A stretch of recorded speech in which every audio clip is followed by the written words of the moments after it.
was said to be part of this.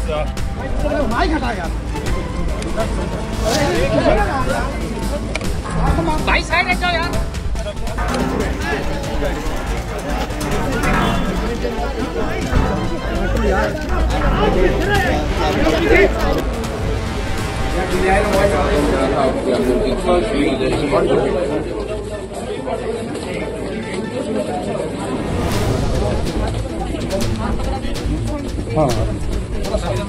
Do you want to say something?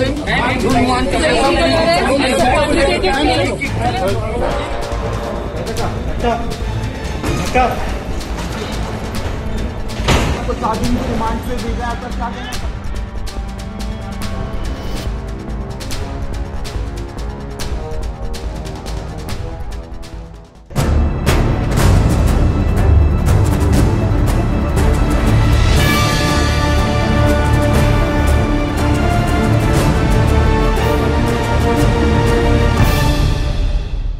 Welcome to crime analysis.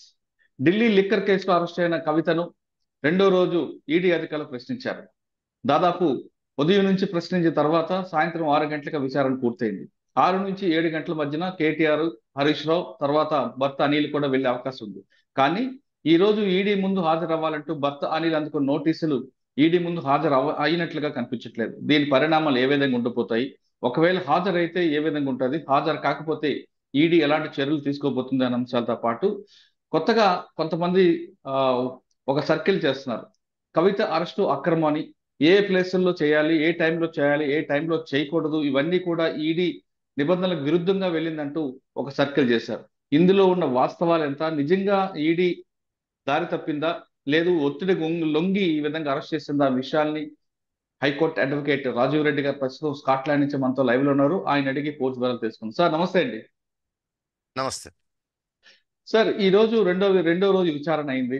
నిన్నటి విచారణలో ఆమె పెద్దగా cooperate చేయలేదని ఒక వర్గం, మరొక వర్గం కూడా కేవలం గంట మాత్రమే ఆమెతో మాట్లాడారు, మిగతా టైం అంతా ఆమెకి ఫ్రీగా వదిలిపెట్టారు అంటున్నారు. అంటే ఒక మెంటల్ గా ఆమెకి అంటే మైండ్ గేమ్ ఆడినట్లుగా కనిపిస్తుంది.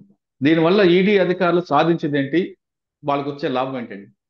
అంటే మీరు ఏ పోలీస్ ఆఫీసర్నైనా అడగండి, ఈడీ అని వదిలేయండి, any police officer investigating agency ప్రపంచవ్యాప్తంగా మన దేశంలో కూడా అక్యూజ్డ్ కన్ఫెషన్లు కానీ స్టేట్మెంట్లు తీసుకునే ముందు స్టెబిలైజ్ చేస్తారు.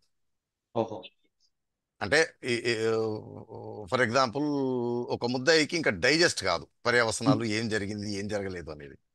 సో కాస్త టైము గ్యాప్ ఇస్తారనమాట. ఏదైనా స్లోగా సింక్ ఇన్ అవుతుంది సైకాలజీ ఉపద్రవం జరిగినప్పుడు. అదైన తర్వాత కొంచెం గాబరా, యాంగ్జైటీలు ఇవి ఉంటాయి, వాటిని తీసేయడానికి స్టెబిలైజ్ చేస్తారు అనమాట. స్టెబిలైజ్ చేసిన తర్వాత ఎప్పుడైనా కన్ఫెషన్ తీసుకోవాలి, ప్రాపర్ కన్ఫెషన్. ఇంకోటి నేను చెప్పాను, సిబిఐ ఈడీ ఎప్పుడు వెయిటింగ్ గేమే. మీరు ఎదురు చూసి మీకు మైండ్ కంట్రోల్ లూజ్ అవుతుంటారు అనమాట, కన్ఫ్యూజ్ అవుతుంటారు. అన్నిటికంటే ముందు అంటే ఇనిషియల్ గా ఎప్పుడు కస్టడీలో తీసుకున్న తర్వాత స్టెబిలైజ్ చేస్తారు అక్యూజ్ ని. అచ్చా, అలా టైం వేస్ట్ చేసి మైండ్ గేమ్ ఆడుతుంటారు అయితే. అంతే సార్, ఈ రోజు సెకండ్ డే అయిపోయింది. ఈ రోజు ఆయన భర్తకు రమ్మని పిలిచారు. భర్తతో పాటు కొంతమంది ఎవరైతే ఆ చుట్టుపక్కల ఉన్నారో ఆమె అసిస్టెంట్స్ అందరు రమ్మన్నారు. ఒకవేళ ఈ రోజు వరకు ఉన్న సమాచారం ప్రకారం అనిల్ హిటెడ్ కాలేదని తెలుస్తుంది. ఒకవేళ అయితే పరిణామాలు ఏ విధంగా ఉంటాయి, అవ్వకపోతే ఏ విధంగా ఉంటాయి? ఓకే, మనకి చట్టంలో రకరకాల మెథడ్స్ ఆఫ్ విట్నెస్లని, ముద్దాయిలని ఇన్వెస్టిగేషన్కి రప్పించుకునే ప్రొవిజన్స్ ఉంటాయి. సో ఇది క్రిమినల్ కాబట్టి మనం టీఆర్పీసీనేమో మీకు తెలుసు 160 నోటీస్ విట్నెస్లకి, 41A నోటీసు ముద్దాయిలకి ఇస్తారు అక్యూజ్డ్కి. ఈ మనం ప్రివెన్షన్ ఆఫ్ మనీ లాండరింగ్ పక్కన పెట్టి జనరల్ సిఆర్పిసినే మాట్లాడదాం. 160 నోటీస్ ఇచ్చిన తర్వాత డిసోబే చేశాడు అనుకోండి, without probable cause, without reasonable cause disobey చేస్తే ఇండియన్ పీనల్ కోడ్లోనే అది సెపరేట్ అఫెన్స్, సెపరేట్ శిక్షలు ఉంటాయి అన్నమాట. ఇప్పుడు ఫర్ ఎగ్జాంపుల్ కేజ్రీవాల్ పైన ఆల్రెడీ ఇనిషియేట్ చేశారు, సమ్మన్స్ ఇస్తే రావట్లేదని. ఐ థింక్ 174 ఐపీసీ కింద ఆల్రెడీ కేసు కట్టారు. కేజ్రీవాల్ దానిపైన బెయిల్ కూడా తీసుకున్నారు. సో అదేంటంటే సిఆర్పిసిలో పోలీస్ ఆఫీసరు ఇచ్చిన సమ్మన్స్ కి కంప్లై చేయకపోతే, రమ్మన్నప్పుడు రాకపోయినా, డాక్యుమెంట్లు లేకపోతే ఏదైనా మెటీరియల్ తెమ్మన్నప్పుడు తీయకపోయినా పోలీస్ ఆఫీసర్ అయితే 4 రోజులు శిక్ష, జడ్జ్ అయితేనేమో 3 నెలలు శిక్ష. ఇక్కడ పిఎంఎల్ఏ చట్టంలో ఇన్వెస్టిగేటింగ్ ఆఫీసర్ వచ్చి జడ్జితో సమానం. ఓకే. సో ఆయన ఆర్డర్ని డిసోబే చేయడం 3 నెలలు జైలు శిక్ష అనమాట. ఈచ్ టైం డిసోబే చేస్తుంటే ఈచ్ టైం శిక్ష పైనుంచి పెనాల్టీ కూడా పడుతుంటది అనమాట, పెరిగిపోతా ఉంటది. తప్పకుండా అటెండ్ కావాల్సింది. అంటే ఇప్పుడు రీజనబుల్ కాజ్ ఏదంటే చెప్పాలి. ఓకే సార్, అనిల్ నేను పలానా పిలిచారు. రోజు రాలేకపోతే. అవును, ఇప్పుడు అందులో కవిత హస్బెండ్ అనిల్ పిలిచారు. అనిల్ వెళ్తే ఏ విధంగా లింక్ అప్ అవుద్ది, ఒక వెళ్ళకపోతే ఆయనకి మెడకి ఎలా చుట్టుకుంటుంది, చుట్టుకునే అవకాశం ఉంటుంది అంటారు? మీరు ఇప్పుడు ఈడీ ఒకటే మీరు ఐసోలేటెడ్ గా చూస్తున్నారు. నేను చెప్పేది గత కొంతకాలంగా తెలంగాణలో కానీ అక్కడ కానీ income tax, CBI, ED coordinated గా పనిచేస్తున్నాయి. బిఫోర్ ఎలక్షన్ కూడా మన హైదరాబాద్ లోనే చెప్పలేని ఇన్కమ్ ట్యాక్స్ రైడ్లు అయినాయి. అవును. మెయిన్ టార్గెట్ ఆ రైడ్లన్నిటిపైన ఆర్ కేసీఆర్ గారు, కవిత గారు, కేటీఆర్ గారు వీరికి సంబంధికుల పైన జరిగినట్టే మనం వార్తలు చూసాం. మనం భావించాలి బిల్డర్ కూడా. కానీ కాంట్రాక్టర్లు కానీ నేను చెప్పాను ఏజెన్సీ ఇన్ఫర్మేషన్ పంచుకుంటాయి. ఐటీ రైడ్ చేసి ఆ ఇన్ఫర్మేషన్ ఈడీకి, ఈడీ రైడ్ చేసి ఆ ఇన్ఫర్మేషన్ ఐటీకి, ఈ 2 సిబిఐకి, ఈ 3 పంచుకుంటాయి. సో ఈ ఒకటే కాదు, లిక్కర్ స్కామే కాదు, వారికి వేరే వేరే వేరే వేరే కూడా చాలా దొరికిండి ఉంటాయి. అచ్చా. ఓకే, ఇప్పుడు ఏం చేస్తారంటే స్లోగా స్టెబిలైజ్ చేసిన తర్వాత అనిల్ గారిని వీళ్ళిద్దరిని సెపరేట్ గా కలిపి కొన్ని రకాలమైన ఇన్సెంటివైజ్ చేస్తారనమాట. మీరు ఇక్కడ వరకు ఒప్పుకుంటే, లేకపోతే మా టార్గెట్ ఫలానా, మాకు ఇది చేస్తే ఇక్కడ వరకు, లేకపోతే ఇది స్ప్రెడ్ అయింది అనుకోండి, ఉన్నది పోయింది, ఉంచుకున్నది పోతుంది.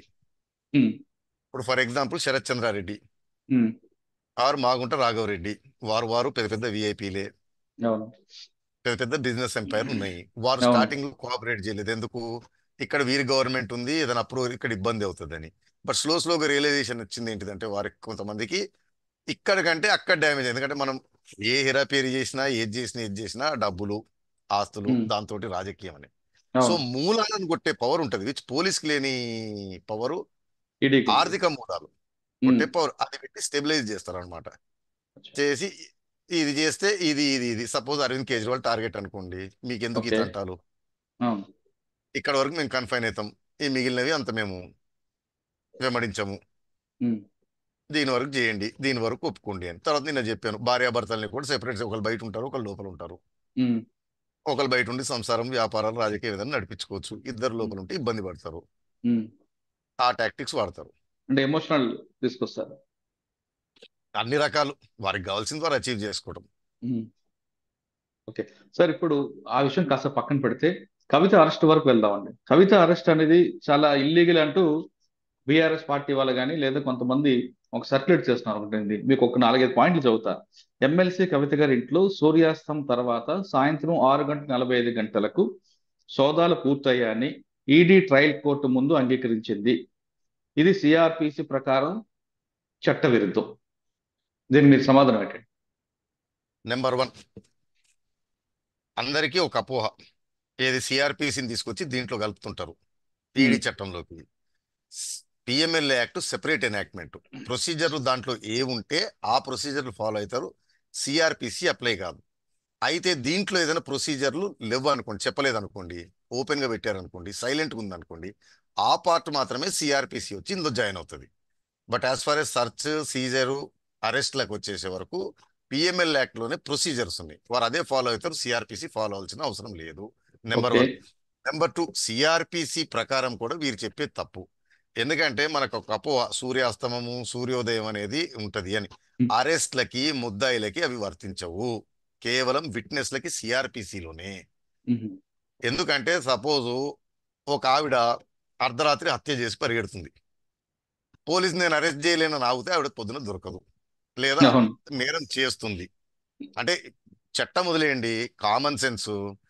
అదే వారెంట్ ఉందా అంటారు కాగ్నిజబుల్స్ లో. నడి రోడ్డు పైన మిమ్మల్ని దబా దబా దబా ఐరన్ రాడ్లతో ఉతుకుతుంటాడు, పోలీసు వచ్చి ఆపితే వారెంట్ ఉందా అంటే వాడు అక్కడ వదిలేసి పోలీస్ ఆఫీసర్ మేజిస్ట్రేట్ కి పరిగెత్తి తెచ్చి, అంటే జనరల్ నాలెడ్జ్, కామన్ సెన్స్ కూడా ఒప్పుకోదు, చట్టం అసలు ఒప్పుకోదు. సో సూర్యాస్తమాలు, సూర్యోదయాలు, అర్ధరాత్రి అపరాత్రి లేవు. ఓన్లీ రిక్వైర్మెంట్ సిఆర్పిసి అయినా పిఎంఎల్ యాక్ట్ అయినా సరే presence of a lady police officer. అచ్చా, కానీ వాళ్ళు చెప్తుంది ఏంటంటే 5:20 అరెస్ట్ చూపించారు.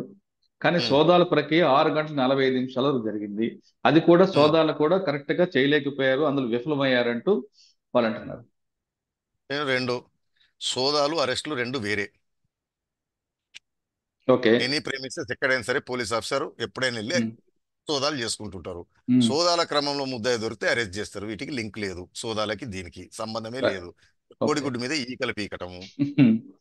సో సోదాలకి దీనికి తర్వాత ఈ చెప్పేవారు ఎవరు అంటే ఇది ఎవరు చెప్తున్నారు నాకు తెలియదు, మీరు చెప్తున్నారు కానీ అక్కడ ఉమ్, ఏం సోదా జరిగింది, ఏం జప్తు చేశారు, ఏం జరిగింది, ఏం అడిగారు, ఏం జరిగింది అనేది కవిత గారికి, ఎవరెవరు భానుప్రియ మీనన్ గారికి, వారి అసోసియేట్స్ కు మాత్రం తప్పించి ఎవరికి తెలిసేది లేదు. మరి ఆ, ఇదంతా ఓకే. సోదాలు ఏం దొరకలేదు, సోదా ఇలాగ చేశారు, చీర సార్, ఇంకొక లాగారు, ఇంకొక కొట్లాగారు. ఇంకొక విషయం. అరెస్ట్ చేసిన వ్యక్తి ఒక మహిళ మరియు శాసన మండలి సభ్యురాలు కూడా అయినందున అరెస్టు సోదాలు మొత్తం సూర్యాస్తమ లోపే పూర్తి చేయాలని ఉందట. నిజమా? నేను చెప్తా మళ్ళీ, కామన్ సెన్స్, జనరల్ నాలెడ్జ్, చట్టం 3. ఉమ్, చట్టం ముందు అందరూ సమానము, అవునా కాదా?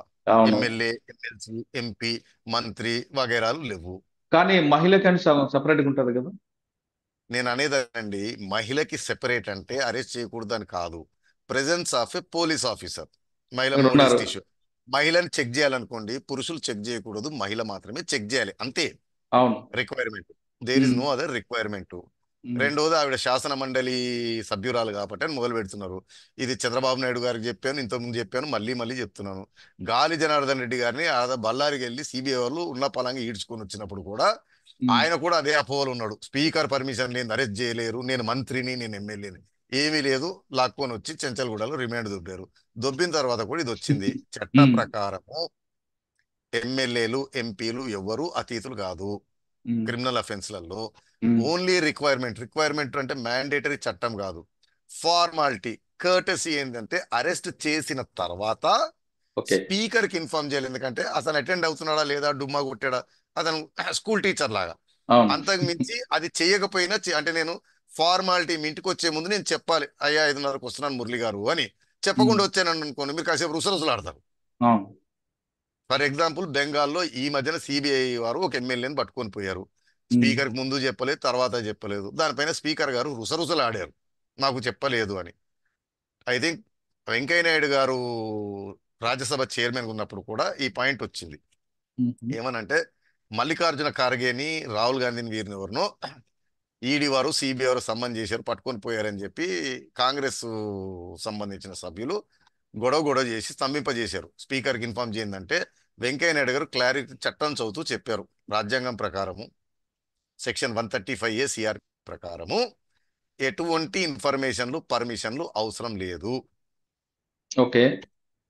ఓన్లీ ఎగ్జామ్షన్ సివిల్ అరెస్ట్లకు ఉంటే 40 డేస్ సెషన్ ముందు, ఉహు, 40 డేస్ సెషన్ తర్వాత, లేదన్నా కమిటీ మీటింగ్ ముందు సివిల్ అరెస్ట్ మాత్రమే చేయకూడదు. ఓకే. క్రిమినల్ వచ్చే వరకు ఎవరు ఎప్పుడైనా సరే, ఎక్కడి నుంచి అయినా సరే, ఇన్ఫాక్ట్ అసెంబ్లీలోకి వచ్చి కూడా అరెస్ట్ చేసి తీసుకెళ్ళొచ్చు. కేరళదే ఫేమస్ కేసు, అక్కడ ఉహు, దాకా వెళ్ళింది. ఐ థింక్ కమ్యూనిస్ట్ ఎమ్మెల్యేలు అసెంబ్లీలో రచ్చ చేసి, ధర్నాలు చేసి, ఏదో గొడవ చేసి డిస్ట్రక్షన్ చేశారని కేసు మీద పోలీసులు పట్టుకొని పోతే సుప్రీంకోర్టు దాకా పోయింది. సుప్రీంకోర్టు కూడా ఆ కేసులో కరాఖండిగా చెప్పింది, ప్రెమిసెస్ లోపల, ప్రెమిసెస్ బయట ఎమ్మెల్యేలని ఏమీ లేదు. ఉమ్, పోలీస్ ఆఫీసర్ కి power to arrest anybody anywhere. Okay. Sir, second point. Arrest కోసం పిఎంఎల్ఏ సెక్షన్ 65 క్రింద ప్రత్యేక నిబంధన ఏదీ లేదు. దీనికి సిఆర్పిసి వర్తిస్తుంది. కాబట్టి ఈడీ అధికారులు సిఆర్పిసి నిబంధనలు పాటించాలి. కానీ వారు సిఆర్పిసి నిబంధనలు పాటించలేదు. అరెస్ట్ చేసిన ప్రాంతానికి 30 కిలోమీటర్లు దాటి కోర్టుకు తరలిస్తున్నందున ఆపండి ఆపండి హైదరాబాద్. ఆపండి ఆపండి ఆపండి ఆపండి, ఒక్క నిమిషం, మీరు అన్ని కలుపుతున్నారు. ఫస్ట్ నేను ఏం చెప్పాను, ఈ చెప్పిన సిఆర్పిసి. వారు ఎవరో సెక్షన్ 65 ఏంటిది, దాని ప్రకారం సిఆర్పిసి ఎందుకు వర్తిస్తుంది, సిఆర్పిసిలో ఏముంది, దాన్ని ఏం వైలేట్ చేశారో చెప్తే బాగుంటది. ఊరికే సిఆర్పిసి, పిఎంఎల్ఏ 60, 125, 500 అంటూ మేధావులు అనిపించుకుంటే కుదరదు. 65 ఏం చెప్తుందంటే, పిఎంఎల్ యాక్ట్ లో స్పెసిఫై చేసిన ప్రొసీజర్ ఫాలో కావాలి. ఈ దీంట్లో ఏదన్నా గ్యాప్ ఉందనుకోండి, సైలెంట్ ఉందనుకోండి, ఏదైనా సపోజ్ పిఎంఎల్ యాక్ట్ లో అరెస్ట్ 19 ఉంటుందండి, అవును. ఎవిడెన్స్ 50 కింద తీసుకుంటారండి, బెయిల్ 45 కింద వేస్తారండి, ఇవన్నీ ఉంటాయి. సరే, అరెస్ట్ ఉంది కానీ రిమాండ్ లేదు కదా, చెప్పాలి. అవును. రిమాండ్ సిఆర్పిసి ఫాలో అవుతారు. ఉమ్, లేదా ఎవిడెన్స్ తీసుకోవడం ఇదంతా 50 కింద ఉందనుకోండి, ఉమ్, ఏదైనా సీజర్, సర్చ్ వారెంట్ ప్రొసీజర్, అది సెక్షన్ ఉమ్, 100, దాని ప్రకారం సిఆర్పిసి ఫాలో అవుతారు. తప్పిస్తే ఆ, వీళ్ళు పిఎంఎల్ చెప్పినట్లుగా యాక్ట్ కాదు. అరెస్ట్లకి దానికి మొత్తం సిఆర్పిసి ఫాలో అని కాదు, సైలెంట్ ఉన్న దగ్గర మాత్రమే వన్. రెండోది సిఆర్పిసి ఫాలో అయినా నేను చెప్తున్నాను, సూర్యాస్తమాలు, సూర్యోదయాలు, ఇదేం ట్రాన్సిట్ వర్తించు వారెంట్లు, ఆ వారెంట్లు సిఆర్పిసిలో కూడా లేవు. లేవు. రెండోది నెక్స్ట్. 30 కిలోమీటర్ల దాటిన తర్వాత ట్రాన్సిట్ రిమాండ్ కంపల్సరీగా తీసుకోవాలని చెప్తున్నారు అవును, నియరెస్ట్ మేజిస్ట్రేట్, అంతే కదా. అవును. ఇది అలా కూడా కాదు, సేమ్ వాళ్ళు ఏం థింగ్. చెప్తున్నారంటే అరెస్ట్ చేసిన ప్రాంతానికి 30 కిలోమీటర్ దాటి కోర్టుకు తరలిస్తున్నందున, అంటే 30 కిలోమీటర్ దాటి అంటే ఢిల్లీ తరలిస్తున్నందున హైదరాబాద్ లో మేజిస్ట్రేట్ గారి నుండి ముందు అనుమతి తీసుకోవాలి. కవిత గారి విషయంలో ఈడీ పని చేయలేదు. ఈడీ ఉద్దేశపూర్వకంగానే నిబంధనలు పాటించకుండా ఇలా చేయడం భయాందోళన సృష్టించడానికి అర్థమవుతుంది. ఇది రాజ్యాంగ విరుద్ధం. ఈ చెప్పిన సోదరు సోదరిమణులెవరు ఇదంతా మరి ఈడీ కోర్టు ముందు ఎందుకు వాదించలేదు, అవేమీ లేవు దీంట్లో. సుప్రీం ఇదేంటిదంటే అదే నేను చెప్పేది, మనకి అవుట్ ఆఫ్ కాంటెక్స్ట్ మనకు నచ్చినవి ఏ పుస్తకంలో పడితే ఎక్కడ పడితే అక్కడనే తీసుకొచ్చి దీంట్లో కలపడం. 30 కిలోమీటర్లు అనేది అరెస్ట్లకి దీనికి సంబంధించి వేరే ప్రొవిజన్ సిఆర్పిసిలో సెక్షన్ 80. అరెస్టులు 2 రకాలు ఉంటాయి, without warrant, with warrant. Okay. Any తీవ్రమైన నేరాలు 2 ఏళ్ళు శిక్ష దాటే నేరాలకి వారెంట్ అవసరం లేదు. మళ్ళీ రీట్రేటింగ్, తెలుగు సినిమాలో చూపెట్టేదంతా అబద్ధం. ఎటువంటి వారెంట్ అవసరం లేదు. వాటికంటే తక్కువ నేరాలు ఉన్నాయనుకోండి, అవును, వాటికి వారెంట్ అవసరం. సెక్షన్ 80 ఏం చెప్తుందంటే, ఒకవేళ ఒక మెజిస్ట్రేట్, ఇంకోటి వారెంట్ నాట్ ఓన్లీ నేరం ముద్దాయి మీరు కోర్టుకి అటెండ్ కాలేదు, లేదా మీరు కోర్టు ఆర్డర్ దాన్ని డిసోబే చేశారు, అప్పుడు కూడా వారెంట్ ఇస్తారు. ఎన్బిడబ్ల్యూ అంటారు కదండి, చెక్ బౌన్స్ లో కూడా ఇస్తారు. అవును, నాన్ సో అవైలబుల్ వారెంట్. వారెంట్లు రకరకాలుగా మేజిస్ట్రేట్ గారు ఇస్తారు. అరెస్ట్ తో సంబంధం లేదు. Warrant okay. Only production before magistrate, it is not arrest. ఓహో. వారెంట్లు ఏముంటుందంటే, you the police officer is directed to apprehend this person and produce in before me. అది అరెస్ట్ కాదు అవును. వారెంట్ అనేది. సో ఈ 80 ప్రొవిజన్ ఏంటిదంటే, 30 కిలోమీటర్లు ఎక్కడ వస్తుందంటే, మేజిస్ట్రేట్ గారు ఒక వారెంట్ ఇచ్చారు, ఒక అతన్ని పట్టుకొని తీసుకొని రాని. అతను వేరే జ్యూరిడిక్షన్ ఎక్కడో దొరికాడు 30 కిలోమీటర్లు ఓకే. దాటిన తర్వాత. ఆ దాటినప్పుడు వారెంట్ ఇచ్చిన మేజిస్ట్రేట్ కనుక 30 కిలోమీటర్స్ కంటే దూరం ఉండి అక్కడ దొరికితే రూల్ ఏంటిదంటే, అతన్ని ఇమీడియట్ గా నియరెస్ట్ ఎగ్జిక్యూటివ్ మేజిస్ట్రేట్ కానీ నియరెస్ట్ జ్యుడిషియల్ మేజిస్ట్రేట్ దగ్గర ప్రొడ్యూస్ చేసి ఈ వారెంట్ చూపెట్టి తీసుకెళ్తున్నాం అని తీసుకొని రావాలి. అచ్చా, ఈ కేసులో కాదు, అరెస్ట్ కి సంబంధం లేదు, అది ఓన్లీ ఎన్బిడబ్ల్యూ వారెంట్ వరకు. ఎన్బిడబ్ల్యూ వరకు మాత్రమే. ఎన్బిడబ్ల్యూ వరకు మాత్రమే వారెంట్ మీద. రెండోది ట్రాన్సిట్ వారెంట్ ఎప్పుడు వస్తుందంటే, సుప్రీంకోర్టు అంటే సిఆర్పిసి అండ్ సుప్రీంకోర్టు కొన్ని జడ్జ్మెంట్లు చెప్తా. మీకు పిఎంఎల్ యాక్ట్ లో అరెస్ట్ 19 అండి, సిఆర్పిసికి సంబంధం లేదు. ఓకే. ఓకే. అయినప్పటికీ సిఆర్పిసిలోను పిఎంఎల్ యాక్ట్ ఏముంటుంది అంటే, అరెస్ట్ చేసిన 24 hours లో ప్రొడ్యూస్ చేయాలి మేజిస్ట్రేట్ ముందు. ఈ 24 hours కి జర్నీ టైమ్ ఇస్ ఎగ్జెంప్టెడ్. అవును. ఓకే. మీకు చంద్రబాబు అప్పుడు కూడా నాకు తెలిసి లోకేష్ గారు అనుకుంటా ఓ లావు పుస్తకం రాజ్యాంగం దీంట్లో ఉందని చెప్పి కర్నూలు నుంచి గుంటూరు విజయవాడకు తీసుకురావడాన్ని దాటేసిన 24 hours అని కూడా రిమాండ్ రిజెక్ట్ చేయనిస్తే మేజిస్ట్రేట్ కొట్టేశారు, హైకోర్టు కొట్టేసింది, సుప్రీంకోర్టు దాకా కొట్టేశారు. So exempted. అయితే సుప్రీంకోర్టు ఏమంటదంటే, ఈ జర్నీ టైం ఎగ్జెంప్షన్ అని మీరు పెట్టుకొని వారం 10 రోజులు దేశం అంతా తిప్పుతూ కుదరదు. సో టైం చాలా కనపడుతున్నప్పుడు 24 hours లో నియరెస్ట్ మేజిస్ట్రేట్ కుదరనప్పుడు మాత్రమే ఎగ్జెంప్టెడ్. సో ఫేమస్ కేసు అంటే, జైపూర్ పోలీసులు వచ్చి మన హైదరాబాద్ లో పట్టుకున్నారండి, ఇక్బాల్ పాత్ర అనుకుంటా. ఆయనని వేసుకొని బై రోడ్ తీసుకెళ్తూ మహారాష్ట్రలో ఆపి మధ్యప్రదేశ్ అట్లా తీసుకెళ్తా ఉన్నారు. పూణేలో ప్రొడ్యూస్ చేశారు 24 hours దాటిన తర్వాత. పూణే మేజిస్ట్రేట్ చేయను అన్నాడు, రిజెక్ట్ చేశాడు. అప్పటికి వదిలిపెట్టకుండా, అంటే రిజెక్ట్ చేస్తే రిమాండ్ వదిలేయాలండి, మీద కింద పడుతూ జైపూర్ దాకా తీసుకెళ్తే సుప్రీంకోర్టు దొబ్బులు దొబ్బింది అనమాట. మీకు హైదరాబాద్ నుంచి నియరెస్ట్ మేజిస్ట్రేట్ 24 hours లో దొరకలేదా అంటే చాలా ఎక్కువ అవుతుంది అన్నదానికి. 24 hours లో ఇక్కడ ఏం జరిగిందండి, ఇమీడియట్ గా ఆ రోజు తీసుకెళ్లి రిమాండ్ చేశారు పొద్దున. అంటే జర్నీ టైం ఇంక్లూడ్ చేసి కూడా విత్ ఇన్ 24 hours. మూడోది, కవిత గారు ప్రస్తుతం శాసన మండలి సభ్యురాలు కాబట్టి అరెస్ట్ కాపీని ఈడీ తెలంగాణ శాసన మండలి చైర్మన్ కి అందించాలి. ఈడీ ఈ నిబంధన కూడా ఉల్లంఘించింది. సరే, ఆ నిబంధన ఉల్లంఘిస్తే మరి ఐడి ఆఫీసర్ని స్పీకర్ గారు ఏమన్నా అసెంబ్లీలో కానీ శాసనమండలిలో డిటెన్షన్ సెల్ పెడతారు. నేను చెప్పాను, ఎవ్వరికి చట్టానికి ఎవరు అతిథులు కాదు, ఎవరెవరైనా అవును. అరెస్ట్ చేసి ఎప్పుడైనా తీసుకెళ్ళాలి. ఎమ్మెల్సీలకి, ఉమ్. ఎమ్మెల్యేలకి, రాజ్యసభ ఎంపీలకి స్పెషల్ ప్రివిలేజ్ లేదు. ఇంతకు ముందు కూడా చెప్పాను. వెంకయ్యనాయుడు గారు ఓన్లీ చెప్పినట్టు చెప్పారు. ఫార్మాలిటీ, కర్టసీ ఆఫ్ అరెస్ట్ తర్వాత ఇన్ఫార్మ్ చేయడం, దానికి కూడా టైం ఏం లేదు. ఓకే. ఈ రోజు చేయొచ్చు, రేపు చేయొచ్చు, చేయకపోయినా జరిగేది ఏం లేదు. స్పీకర్ కాసేపు రుసరుసలాడడం తప్పిస్తే చేసేది లేదు. జరిగేది ఏమీ లేదు. ఓకే, ఇంకో పాయింట్ అండి. గతంలో సుప్రీంకోర్టులో ఈడీ సమర్పించిన అండర్టేకింగ్ లో ఎలాంటి బలవంతపు చర్యలు తీసుకోబోని మరియు ఆమెను ఈడీ ఆఫీసుకు పిలవం అని తెలిపింది. ఈడీ దాన్ని ఉపసంచుకుంటామని ఈడీ మార్చి 15 నాడు కోర్టుకు తెలిపితే కోర్టు అందుకు అనుమతి ఇచ్చకుండా విచారణ మార్చి 19కి వాయిదా వేసింది. అంటే మార్చి 19, 2024 వరకు ఈడీ ఎమ్మెల్సీ కవితను ఎట్టి పరిస్థితుల్లో అరెస్ట్ చేయకూడదు. అయితే న్యాయ ప్రక్రియను ఉల్లంఘించి ఆధారాలను అధికారులను దాటి ఎమ్మెల్సీ కవితను అక్రమంగా అరెస్ట్ చేశారు. దీని వెనక రాజకీయ కుట్ర దాగి ఉంది. అక్కడ ఏం జరిగిందో మళ్ళీ చెప్తున్నాను. ఎవరు చూడలేదు, ఎవరు చేయలేదు. నెంబర్ ఉమ్. 1. నెంబర్ 2, మీరు గుర్తు తెచ్చుకోండి. అంటే ఉమ్. మనం చెప్పాను కదండి, మనం ఒక ఇన్ఫరెన్స్ తీసుకోవడానికి కూడా కొన్ని ఉంటాయి. అవును. కవిత గారు సుప్రీంకోర్టులో ఛాలెంజ్ చేసిన కేసు ఏంటిదండి? నన్ను అరెస్ట్ చేయొద్దని చేసిందా? కాదు. కేసు కొట్టేయమని చేసిందా? కాదు. కాదు.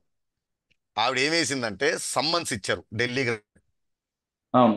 ఆవిడ ఛాలెంజ్ చేసింది ఏంటంటే, మళ్ళీ మహిళని నా దగ్గరకు వచ్చి విచారించకుండా ఢిల్లీకి పిలుస్తున్నారు, అవసరం దూరం అనుకుంటే దూరం వీడియో పిలుస్తున్నారు, అవసరం అనుకుంటే వీడియో కాన్ఫరెన్స్ వస్తాను. వీడియో కాన్ఫరెన్స్ లో చేయాలని. సో ఉమ్. ఆవిడ ఛాలెంజ్ చేసింది ఈడీ విచారణకు రమ్మనడాన్ని మాత్రమే ఛాలెంజ్ చేసింది. అవును. ఢిల్లీకి రావడానికి, విచారణలు చేయకూడదని కూడా చేయలేదు. వీడియో కాన్ఫరెన్స్ లో అటెండ్ అవుతాను, మీరు వచ్చినా పర్వాలేదు, వి- అంటే అరెస్ట్ అనేది దాంట్లో లేదు. ఉమ్. అవును. ఓకే.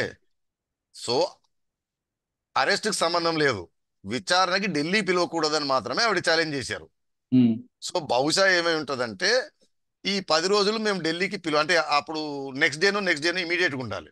ఉమ్. కోర్టు వారు ఏదో ఒకటి విచారణ చేపట్టకపోతే టైం దగ్గరకు వస్తుంది అని అన్నారు. ఉమ్. అన్నందుకు ఏంటంటే ఈడీ వారు కమిట్మెంట్ ఇచ్చుంటారు, సరేలేండి ఈ 10 రోజులు పిలవము అని. ఉహుం. సో అంతేగాని ఆవిడ అరెస్ట్. అరెస్ట్ చేస్తారని కానీ, నన్ను అరెస్ట్ చేయొద్దు అని కానీ అవేమి ఛాలెంజ్ చేయలేదు. బాగా గుర్తు తెచ్చుకోండి, అవును. అవును. మనకి షార్ట్ మెమరీ. ఉమ్. ఇప్పుడు ఇది స్ప్రెడ్ చేస్తూ ఉంటే మనకి ఎక్కేస్తూ ఉంటది. అంటే ఫర్ ఉమ్. ఎగ్జాంపుల్ చెప్తానండి, కేసీఆర్ గారు ఆమరణ నిరాహార దీక్షను మొదలుపెట్టిన తర్వాత అసలు ఉద్యమం రాజుకుందే ఖమ్మం హాస్పిటల్లో ఒక వీడియో లీక్ అయింది. వారు బత్తాయి అవును. రసం, నిమ్మరసం తాగుతున్నది. అవును. జనమంతా అది మర్చిపోయారు. అవును. ఆయన చావు నోట్లో తలబెట్టి చేశాడు అనేది మాత్రమే గుర్తుంది. అంటే నాకు గుర్తు. దాని తర్వాత అధికారం వచ్చిన తర్వాత నాయన కరెక్ట్. నరసింహారెడ్డి కరెక్ట్. గారు అదే. కరెక్ట్. కరెక్ట్. ఖమ్మం దాని యానివర్సరీ హాస్పిటల్ ఇచ్చాడు. మా హాస్పిటల్ సారు తాగిన. చచ్చిపోతా వద్దు అన్నా గానీ నేను చచ్చిపోతా అన్నాడని ఆ జ్యూస్ తాగిన విషయం మర్చిపోయారు. అదే ఆ జ్యూస్ తాగిన తర్వాతే ఉస్మానియా యూనివర్సిటీలో జ్యూస్ తాగిన రక్తస్రావం. తర్వాతే స్టూడెంట్స్ కి వాళ్ళకి స్పిల్ ఓవర్ అయింది. అప్పటి వరకు వారు నడిపించారు ఉద్యమం, అవును. రాజుకుంది అప్పుడు. సో అట్లా ఈడీ వారు ఇచ్చిన సమ్మన్స్ విచారణకు రమ్మన్నాం అన్న దాన్ని మాత్రమే ఛాలెంజ్ చేశారు. Arrest arrest. గిరెస్టు దాంట్లో చర్చ లేదు అప్పుడు నాకు గుర్తుంది. ఓకే. సో బహుశా విచారణ, ఎందుకంటే సరే టైం లేదు కాబట్టి, సుప్రీంకోర్టులో కేసు వచ్చేస్తుంది కాబట్టి, అది విచారణ టైం వస్తుంది, వాయిదా వేస్తే కష్టం అన్న దానికి అప్పుడు ఏదో కమిట్మెంట్ ఇచ్చుంటారు విచారణకు పిలువము అని. ఒకటి. సార్. రెండోది టెంపరీ, ఆ. అది అవును. ల్యాబ్స్ అయిపోయింది. వీరు నోటీస్ చేయలేదు, వీరు లాయర్లు నోటీస్ చేయలేదు, ఫాలో అప్ చేయలేదు. మరి ఎందుకు మిస్ అయిందో, ఎందుకు గుర్తుందో, లేకపోతే ఏమైనా కావాలని చేశారా? అంటే రాజకీయ కుట్రలో భాగంగా కవిత గారు అడ్వకేట్లని మేనేజ్ చేసేసి ఈ విషయం చెప్పకుండా ఉమ్. ఏమైనా చేశారా అనేది అది మీరు కొత్త వారి ఆలోచన స్పెక్యులేషన్. మీరు కొత్త ఆలోచన ఇస్తున్నారు మీరు. అంతే కదండి, మీరు చెప్పిన దాని ప్రకారం అన్నిట్లో కుట్ర చూస్తున్నారు అనుకోండి. సార్, ఇంకొక పాయింట్ నెంబర్ 5. ఈడీ మార్చి 15వ తేదీ మధ్యాహ్నం 2 గంటలకు ఎమ్మెల్సీ కవిత గారి ఇంట్లోకి ప్రవేశించి సాయంత్రం ఆమెను అరెస్ట్ చేసి అదే రోజు సాయంత్రం 6:45 సూర్యాస్తమం తర్వాత కవిత గారిని ఆమె ఇంటి నుండి శంషాబాద్ ఎయిర్పోర్ట్ తరలించారు. రాత్రి 8:45 విమానంలో ఢిల్లీ తీసుకువెళ్ళగా అర్ధరాత్రి 12 గంటల ప్రాంతంలో కవిత గారిని ఢిల్లీలో ఈడీ కార్యాలయం తరలించారు. విమాన టికెట్లు ముందుగానే బుక్ చేసినట్లుగా అర్థమవుతుంది. అంటే ఇది ఒక పథకం ప్రకారం కవిత గారిని అరెస్ట్ చేసినట్లుగా భావించవచ్చా? నేను అనేది అదేనండి, పథకం ప్రకారం అంటే ఏ పథకం ప్రకారం? ఇన్వెస్టిగేషన్ ప్రాసెస్ లో ఇప్పుడు పోలీస్ ఆఫీసర్లు ఎన్నో పథకాలు వేస్తారు దొంగలు పట్టుకోవడానికి. ట్రాప్లు వేస్తారు, అర్థమైందా చాలా అండి? చాలా ఉంటాయండి. కోర్టులను పంపిస్తారు. సో పథకం ప్రకారం అంటే వారు క్లారిటీ ఇవ్వాలి. పథకం ప్రకారం అంటే అంటే కుట్ర ముందే ప్రకారం, అన్యాయంగా. అంటే ముందే ఫ్లైట్ బుక్ చేసుకొని వచ్చి అవునండి, తీసుకువెళ్ళిపోయారు దాంట్లో తప్పేముంది? నేను అనేది అదే. అంటే ఇప్పుడు అలా మన కాదు వైట్ కలర్ కదా. అఫెన్స్ వాడు చేస్తాడు, ఆన్లైన్ మోసం చేసి జార్ఖండ్ లో ఉంటాడు. వాడిని ఉమ్, పట్టుకోవడం అంత ఈజీ కాదు. మన పోలీసులు ఎన్నో స్కెచ్లు అదేసి కార్లు బుక్ చేసి ఉమ్, అవి బుక్ చేసి అక్కడ తీసుకెళ్లి రెడీగా పెట్టి టప్న ట్రాప్ చేసి పట్టుకొస్తారు. ఉమ్. సో అంటే అది వాళ్ళు ఏమంటున్నారంటే కవితని తీసుకెళ్లాలంటే ముందే రావాలి, ఆమె అనుమతి తీసుకొని అప్పటికప్పుడు ఫ్లైట్ లేకపోతే ఇంకో ఫ్లైట్ లో వెళ్ళాలి కానీ అసలు మీరు డైరెక్ట్ గా స్పెషల్ ఫ్లైట్ రావడం ఏంటి, టికెట్లు బుక్ చేసుకోవడం ఏంటి అంటున్నారు వాళ్ళు. అని నేను అనేది అదే అండి. Investigating officer has felt the need to arrest. Um. కాబట్టి ఫ్ల- వచ్చారు, అరెస్ట్ చేశారు, తీసుకెళ్లారు. ఇప్పుడు ఆయన వస్తాడు ఇన్వెస్టిగేషన్ కి, నేను చెప్తాను ఏనండి. ఉమ్, ఎవడో విజయవాడలో ఉన్నాడు ముద్దాయని తెలిసింది. ఇక్కడి నుంచి డిఎస్పీ గారు ఇద్దరు ఎస్ఐలు కానిస్టేబుల్ బయలుదేరారు బండిలో డీజిల్ కొట్టించుకొని ఫుల్ ట్యాంకు. విజయవాడ పోతేనే డీజిల్ కాలేదు, మళ్ళీ కొట్టించారు ఉమ్, అని విచారిస్తూ కోఆపరేట్ చేయట్లేదు, అరెస్ట్ తప్పదు అనుకున్నారు కాసేపటికి. ఒకటి ఉమ్, అరెస్ట్ చేసి తీసుకురావాలని ఒక డిసిషన్, ఉమ్, అక్కడికి వెళ్ళి స్పాంటేనియస్ గా స్పర్ ఆఫ్ ద మూమెంట్ ఇక తప్పదు అరెస్ట్ చేయాలనుకోవడం రెండు. ఉమ్. అర్థమైందా అండి? రైట్, సో అర్థమైంది. ఏదైనా జరగవచ్చు అని నేను అంది విజయవాడ చేరితేనే ట్యాంక్ ఖాళీ అయింది, డీజిల్ మళ్ళీ ఫుల్ కొట్టించాడు విచారణ చేసి కోఆపరేట్ చేసి తీసుకొచ్చారు. అది కూడా డీజిల్ ముందే కొట్టించుకొని తీసుకొచ్చారు, అరెస్ట్ చేసి తీసుకెళ్లారు. భోజనాలు కూడా క్యారేజ్ లో తెచ్చుకున్నారు ఆ, దారిలో తినడానికి. ఉమ్. ఈ అన్ని మళ్ళీ కోడిగుడ్డు మీద ఈకలు బీకడమే. ఓకే. ఫ్లైట్ టికెట్లు అరెస్ట్ ఒక రోజు. ప్లాన్ ప్రకారమే చేశారు అనుకుందామండి. ఆ, ప్రీ ప్లాన్ గానే అరెస్ట్ చేయాలని ఉద్దేశంతో వచ్చారు అనుకుందాం. బట్ దే అవును, are investigating agencies well with in their rights కదండి. కరెక్టే. కానీ వాళ్ళు ఏమంటారంటే ఫ్లైట్ టికెట్లు ఒక రోజు ముందే బుక్ అయ్యాయని ఆ వర్గాలు చెబుతున్నాయి. అరెస్ట్ ప్రక్రియ మొత్తం చట్టానికి విరుద్ధం మరియు ఈడీ అరెస్టు యొక్క అన్ని విధానం ఉల్లంఘించి చట్టాన్ని తన చేతిలో తీసుకోవడం స్పష్టంగా కనిపిస్తుంది. ఇది అక్రమ అరెస్టు అని అందరికీ అర్థమైంది. నిజానికి ఈడీ న్యాయవాది సుప్రీంకోర్టులో తన వాంగ్మూలను ఉపసంచుకోవాలని కోరుతున్నప్పుడు ఈడీ అధికారులు హైదరాబాద్ లో ఉన్నారు. ఏ చట్టం ఉల్లంఘించారు? నేను చెప్పేది అదే అండి. సపోజ్ కాసేపటి నేను ఒక ఎగ్జాంపుల్ చెప్తాను. హైకోర్టులో ఇప్పుడు అవినాష్ రెడ్డి గారి కేసు ఉంది, not to um, arrest order ఇచ్చారు కాసేపటికి. వచ్చే ఉమ్, వాయిదా వరకు నాట్ టు అరెస్ట్ అని. వినండి, ఆ, నాట్ టు అరెస్ట్ ఉండగా ఆ పలానా డేట్ దగ్గర పడుతుంది, హైకోర్టులో వచ్చే అవకాశం ఉంది. Police officer in anticipation Avinash Reddy గారి ఇంటి బయట నించున్నారు అనుకుందాం కాసేపటికి. అవును. అక్కడ ల్యాబ్స్ అయితే ఇక్కడ అరెస్ట్ చేశారు అనుకోండి, దాంట్లో తప్పేముంది? అంటే వాళ్ళ ప్రిపేర్డ్ దృష్టిలో గా ఇక్కడ తప్పుది. ఉన్నారు. అంటే అంటే అక్కడ ఫైనల్. కనుక వారికి స్టే వచ్చి ఉండుంటే వేరే విషయం. నేను అనేది అవును. అదేనండి. ఓ నేరగాడు యాంటిసిపేటరీ బెయిల్ వేస్తాడు. ఓకే, యాంటిసిపేటరీ బెయిల్ హియరింగ్ జరుగుతుంటది. ఉమ్, ఆ రోజే వాదనలు జరుగుతుంటాయి. పోలీస్ ఆఫీసర్లు బయట రెడీగా ఉంటారు, అతను ఎక్కడ ఉంటే అక్కడ కాచుకొని కూర్చొని ఉంటారు. ఇమీడియట్ ఇన్ఫర్మేషన్ వస్తుంది, డిస్మిస్ అయింది, యాంటిసిపేటరీ రాలేదని తప్పున అరెస్ట్ చేస్తారు. అవును, లేదా స్టే ఆఫ్ అరెస్ట్ ఉంటుంది, దానిపైన వాదనలు జరుగుతూ ఉంటాయి. స్టే ఆఫ్ అరెస్ట్ ఉంది అనుకుందాం, అవును. టెంపరీ స్టే ఆఫ్ అరెస్ట్ 15 రోజుల వరకు అరెస్ట్ చేయొద్దు అని ఉంది. 15 రోజులు ల్యాబ్స్ అవుతుంటే కోర్టులో విచారణ జరుగుతుంటది. పోలీస్ ఆఫీసర్లు ప్రిపేర్డ్గా ఉంటారు ఇక్కడ. అసలు కోర్టుకు రాకముందు ఎత్తుకెళ్ళిపోతారు కదండి. ఆ, అతనికి ఏ ఆర్డర్ లేకపోతే కోర్టు ఉమ్. విచారణ రాకముందు కూడా తీసుకెళ్తే ఇన్ఫ్రాక్షన్స్, ఇదంతా కూడా ఎన్నో దురుద్దేశం. యాంటిసిపేటరీ ఇన్ఫ్రాక్షన్స్ అవుతాయి. ఇదంతా దురుద్దేశం కొంచెం కూడిన అరెస్ట్ కాబట్టి ఆమె తొందరలో ఈ కేసు నిలబడదు, ఆమె బయటకు వస్తారంటున్నారు. అంటే ఒకటండి, ఇప్పుడు మన చర్చ అంతా అరెస్టు, రిమాండ్ వీటి వరకే జరుగుతూ ఉంది. అవును. అరెస్ట్ కావాల్సింది, కేసు నడిపడానికి కావాల్సింది ప్రస్తుతానికి వచ్చి ప్రైమా ఫేసి బేసిక్ కంపోనెంట్ ఉందా లేదా, నెంబర్ వన్. అదే ఏది ఇన్వెస్టిగేషన్ కి దీనికి. అరెస్ట్ కావాల్సింది ఏంటిదంటే, అంటే మీకు మళ్ళీ ఓ డిఫరెన్స్ ఉందండి. Power of arrest, need to arrest ఉంటుంది. అవును. అరెస్ట్ చేసే అధికారం ఉంది కానీ అరెస్ట్ చేసే అవసరం ఉందా లేదా? ఇప్పుడు 41 ఇస్తారు. ఉమ్, సో కేసు ఎఫ్ఐఆర్లు ముందుకెళ్ళడం అనేది ప్రైమా ఫేసి మీద, అక్కడి నుంచి ఇన్వెస్టిగేషన్ గ్యాదరింగ్. ఉమ్. అరెస్ట్ వచ్చే వరకు రిక్వైర్మెంట్ ప్రైమా ఫేసి. అచ్చా. నెంబర్ టూ, అరెస్ట్ చేయకుండా ఈ అక్యూజ్ ని బయట పెడితే విట్నెస్ ఇన్ఫ్లుయెన్స్ చేయటము, ఎవిడెన్స్ ని ట్యాంపరింగ్ చేయటము వగేరా వగేరా వగేరా ఇంక్లూడ్ అవుతాయి. ఈ రెండు ఉంటే చాలు. ఈవెన్ పిఎంఎల్ యాక్ట్ 19 కానీ లేదా సిఆర్పిసిలో కానీ అరెస్ట్ చేయడానికి రూల్స్ ఏంటంటే గ్రౌండ్స్ ఆఫ్ అరెస్ట్ ముద్దాయికి చెప్పాలి, ఎందుకు అరెస్ట్ చేస్తున్నాము. అది నియర్ అండ్ డియర్ ఒకరికి నోటీస్ ఇవ్వాలి. అతను అడ్వకేట్ పెట్టకపోతే ఒక అడ్వకేట్ మీరు అపాయింట్ చేయాలి, లీగల్ అంటారు. ఇంతకు తప్పిస్తే వేరే అవసరం లేదు. నేరం చేశారా లేదా, ఉందా లేదా పాత్ర అనేది investigation, charge sheet, trial. Okay. ప్రస్తుతానికి ఇంతే. ఓకే. సార్ ఫైనల్ గా చెప్పండి, ఈ కేసులో కవిత గారితో ఆగిపోతుందా లేదా ఢిల్లీ సీఎం వరకు వెళ్ళే అవకాశం ఉంటుందంట? నా అజంప్షన్ ఏంటిదంటే అండి, కొన్ని రోజులు అవుతే మేడం గారు కూడా కోఆపరేట్ చేస్తారు.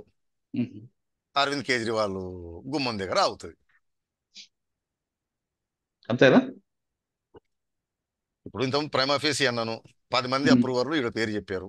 ఉమ్, సరే ఎవడు పడితే వాడు చెప్తే అరెస్ట్ చేస్తారా, అదంతా వేరే విషయం. సో ప్రైమా ఫేసి ఎస్టాబ్లిష్ అయింది. రామచంద్ర పిల్లే గారు యూ టర్న్లు, జెడ్ టర్న్లు, అప్ టర్న్, డౌన్ టర్న్ 10 సార్లు తీసుకున్నారు. ఉమ్, మీకు గుర్తుందో లేదో, రామచంద్ర పిల్లి ఆ యూ టర్న్ తీసుకొని పిటిషన్ వేసినప్పుడు కూడా ఈడీ వారు ఓ రిప్లై చేశారు, దీని వెనకాల పెద్దల హస్తం ఉంది, ఎవరు హస్తం అవును, ఉందో కూడా అవును, అవును, తెలుసు అని. అవును. ఓకే, ఆ, ఇవి చాలు రిమాండ్లో ఉంచడానికి. ప్రైమా ఫేసి 10 మంది చెప్పారు, సిడిఆర్ రిపోర్ట్లు ఉన్నాయి, సీసీ ఫుటేజ్లు ఉన్నాయి. సరే మీరు అన్నట్టు ఆ హోటల్లో దీని గురించే ఉన్నారా, టీ తాగడానికి వెళ్ళారా, ఎవరినో కలవడానికి వెళ్ళారా, తర్వాత ప్రైమా ఫేసి ఉంది. 10 మంది అప్రూవల్ చెప్పారు. ఈవిడ ఆదేశాల మేరకే ఆయనవరు రాఘవరెడ్డి గారు 25 కోట్లు ఏదో అరేంజ్ చేసి బుచ్చిబాబు గారి డైరెక్షన్ పైన ఆయనవరు చెన్నైకి ఇస్తే చెన్నై నుంచి ఎవరో మూసామని. ఇదేమో ఇన్వెస్టిగేషన్ ముందు పోవడానికి, అరెస్ట్కి లోపల ఉండాలా లేదా అనేది రామచంద్ర పిల్లే బుచ్చిబాబు గారు మెలకలు తిరగటము, ఉమ్, పైన కింద పడ్డము, ఉమ్, ఈ రెండు ఇనఫ్ ఉండడానికి. ఇంకా ఇప్పుడు ఈ ఈ అప్రూవర్ స్టేట్మెంట్లు, ఈ అనాలిసిస్ పైన ఏం జరుగుతుంది, కేసు నిలబడుతుందా లేదా అనేది ఆ చర్చ ఇప్పుడు కాదు. ఉమ్. ఫైనల్ గా చూస్తే అరవింద్ వరకు ఇలా అయిపోద్ది. ఇది అరవింద్ వరకే. ఆయనే అంటే ఎంటైర్ అలిగేషన్ ఏంటిదంటే ఢిల్లీ గవర్నమెంట్ చేసిన పాలసీలో అవకతవకలు జరిగాయి, ఉమ్, కొంతమంది ప్రైవేట్ వ్యక్తులకి, ప్రైవేట్ వాళ్ళకి అనాయచిత లబ్ధి జరిగింది, దానివల్ల గవర్నమెంట్కి లాస్ జరిగింది, కొన్ని రూల్స్ వైలేట్ చేశారు అని. సో ఢిల్లీ సీఎంఏ కదండి ఢిల్లీ గవర్నమెంట్ హెడ్. ఉమ్, అంటే ఇప్పుడు ఎక్సైజ్ మంత్రి లోపల ఉన్నాడు, గ్రూప్ ఆఫ్ అవును. మినిస్టర్స్ మంత్రి లోపల ఉన్నాడు, డిప్యూటీ సీఎం లోపుతున్నారు. బాస్ బయట ఉన్నాడు మెయిన్. ఇప్పుడు ఢిల్లీ కవిత గారు husband కి వీళ్ళకి ఇవ్వడం చూస్తే ఏంటిదంటే, నాకు తెలిసి అంటే భర్తని పిలవడం కూడా అదే, అరే బాబు నువ్వైనా చెప్పరా నాయనా మీ ఆవిడ కొంచెం మొండి పట్టు చేయొద్దని, ఇది అయిపోతారని ఆయనతో కూడా చెప్పించే అవకాశం ఉంటుంది. అచ్చా. సరే అయిందేదో అయింది, అయిన కాడికి ఇది ట్రయల్ అప్పుడు ఇక తెలుసు కదండి, జగన్మోహన్ రెడ్డి అవును, కనిమూలి ట్రయల్ అవును. అప్పుడు ఏం జరుగుతుంది, ఆ వెసులుబాటు ఎట్లా ఉంటది, ఒకవేళ అందులో పోయినా వేరేవైతే బాగుంటాయి కదా, అన్ని కట్టగట్టుకొని పోవు కదా ఉమ్, అని చేసి, నాకు తెలిసి మేడం గారు కూడా cooperating witness at the worst approver చేస్తారు. చేస్తారు. ఓకే. ఢిల్లీ లిక్కర్ కేసులో చూస్తుంటే ఫైనల్ గా కవితతో కాదు, ఢిల్లీ సీఎం అరవింద్ వరకు వెళ్ళే అవకాశం కనిపిస్తుంది అంటున్నారు రాజీవ్ రెడ్డి గారు.